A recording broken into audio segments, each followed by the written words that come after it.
Jom. Also, the number Yacharo. Or Baha. Or Becca, super pepper.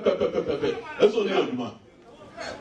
One my body and the onion. Also, one of the nephew was in the brain. One my body, name my onion. Also, one of the nephew was in the brain. Yo. Pepper. Yo. Jom. Jom. Run to the sea and Aquaba. The Rocato said, dear Gutawano. What was Asantehene? Yes, we have been on the Sampa. What is so tonight? After the Sampa, or my quiet most such a one. What is my best answer? Jom. So my quiet is my answer. Asantehene Shawa.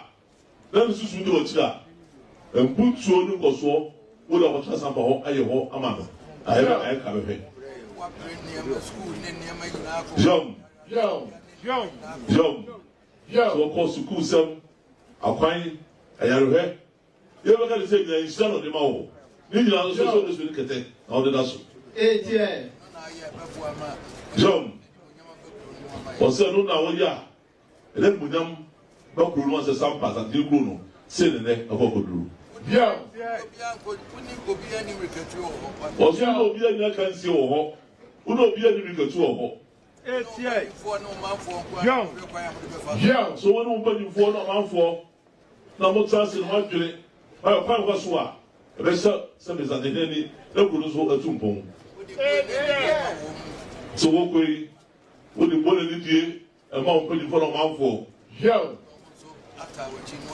So say, we understand, we'll be able to someone in the Panama, or we don't have to watch it, maybe be able to.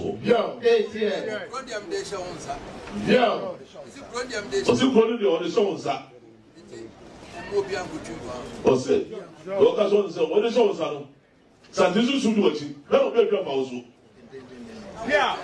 They're now trying to 72 minutes. Was it the now train? The now train says I need to 72 normal. Now, also who could do that? Saturday also would have a Yama. Yeah. Was who was this what you were? So my sons are not my Yama. Yum.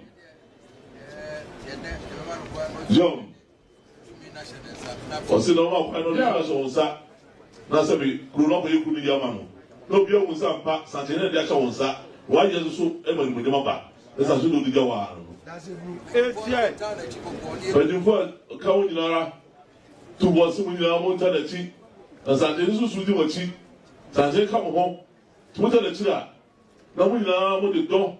I come up, and I tell the chilla, and you will jump, Baba, and go solve Sampa. Children say, your catch was a big couple of Samana.